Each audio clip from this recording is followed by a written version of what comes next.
25 సంవత్సరాల కిందట త్యాగాల పునాదుల మీద ఆనాడు తనకు అప్పుడున్న పార్టీ ద్వారా సంక్రమించిన డిప్యూటీ స్పీకర్ పదవికి, శాసన సభ్యత్వానికి, అట్లాగే పార్టీలోని రాష్ట్ర బాధ్యతలకు అన్నిటికీ కూడా గుడ్ బై చెప్పి తెలంగాణ రాష్ట్రం ఏర్పడితేనే ఒక స్వీయ రాజకీయ శక్తిగా తెలంగాణ ప్రజలు ఎదిగితేనే ఈ ప్రాంత సమస్యలకి చరమగీతం పాడొచ్చు, శాశ్వతంగా ఈ ప్రాంతం గతంలో ఏదైతే సిరి సంపదలతో తులతూగిందో అట్లా మళ్ళీ ఉద్భవించవచ్చు అనే ఆలోచనతో పెద్దలు కేసీఆర్ గారు ఆనాడు 25 వసంతాల కిందట పార్టీని ఏర్పాటు చేసి కొండా లక్ష్మణ్ బాపూజీ గారు ఇచ్చిన ఆశ్రయం జలదృశ్యంలో జెండా ఎత్తిన విషయం మీకు తెలుసు.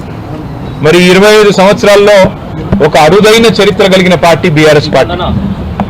మొదటి 14 ఏళ్లు తన పోరాటంతో తెలంగాణ ప్రజలను ఐక్యం చేసి తెలంగాణ జాతిని మొత్తంగా ఎక్కడికక్కడ లక్షల సంఖ్యలో సమీకరిస్తూ వారికి తెలంగాణ రాష్ట్ర ఏర్పాటు ఆవశ్యకతను బోధిస్తూ అంబేద్కర్ గారు చెప్పిన విధంగా బోధించు, సమీకరించు, పోరాడు అన్నట్టుగా అడుగడుగున పోరాటాలు చేస్తూ ఢిల్లీ మెడలు వంచిన పార్టీ ఈ గులాబీ జెండా పార్టీ, ఈ బీఆర్ఎస్ పార్టీ. 10 ఏళ్ల పాటు ప్రజలు అధికారం ఇస్తే మరి ఒక బాధ్యతగా భావించి రాష్ట్రం సాధించిన పార్టీకే ప్రజలు బాధ్యతనివ్వడాన్ని ఒక గౌరవంగా భావించి రాష్ట్రాన్ని అగ్రభాగాన 10 ఏళ్ల తన పరిపాలనలో నిలబెట్టిన నాయకుడు మహానాయకుడు కేసీఆర్ గారు. అట్లా నడిపిన పార్టీ బీఆర్ఎస్ పార్టీ.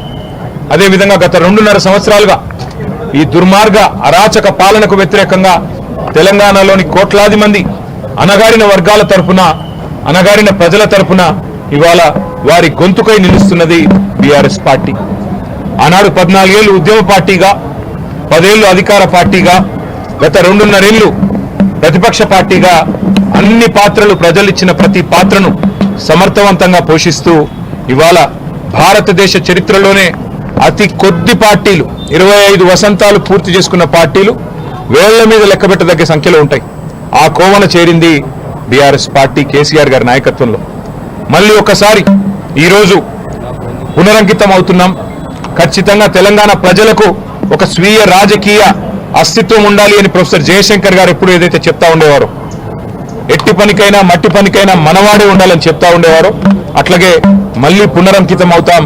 తెలంగాణను కాపాడడానికి, తెలంగాణలోని ఈ అరాచక కాంగ్రెస్ బీజేపీల నుండి తెలంగాణను మళ్ళీ ఒకసారి పట్టాలెక్కించడానికి కేసీఆర్ గారి నాయకత్వంలో అందరం సమిష్టిగా ఐక్యంగా పోరాటం చేస్తాం.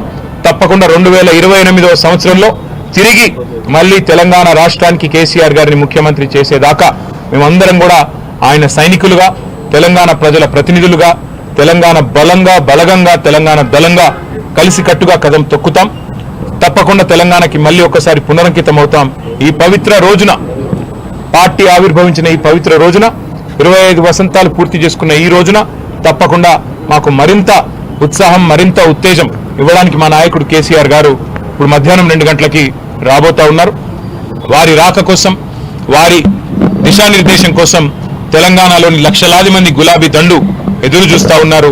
ఈ సందర్భంగా వారికి కూడా నేను హృదయపూర్వకంగా 25 ఏళ్లుగా ఎత్తిన జెండా దించకుండా పోరాడుతున్న ప్రతి కార్యకర్తకి, ప్రతి నాయకుడికి, ప్రతి అభిమానికి, ప్రతి కేసీఆర్ సోదరుడికి, సోదరికి, సోషల్ మీడియాలో కూడా మా తరపున ఉధృతంగా పనిచేస్తున్న సోషల్ మీడియా వారియర్లకు, మాకు అండగా నిలబడ్డ జర్నలిస్టు మిత్రులకు, కవులు, కళాకారులకు, ఉద్యమంలో మొదటి నుండి ఆయువు పట్టుగా నిలిచిన మా విద్యార్థి సోదరులకు, అట్లాగే తెలంగాణ సాధనలో కీలకంగా పనిచేసిన ఉద్యోగులకి, అట్లాగే తెలంగాణ సాధనలో కీలకంగా పనిచేసిన మా న్యాయవాద మిత్రులకి, ప్రతి వర్గానికి, సబ్బండ వర్గాలకు, సకల జనులకు శిరస్సు వంచి ఇవాళ తెలంగాణ సాధనకు తోడ్పడ్డ ప్రతి ఒక్కరికి, కేసీఆర్ గారితో నడిచిన ప్రతి ఒక్కరికి హృదయపూర్వక వినమ్ర ధన్యవాదాలు తెలియజేసుకుంటూ ఈ సందర్భంగా మళ్ళీ పునరంకితం అవుతూ పునరుత్తేజంతో ముందుకు పోతామని తెలియజేస్తాం.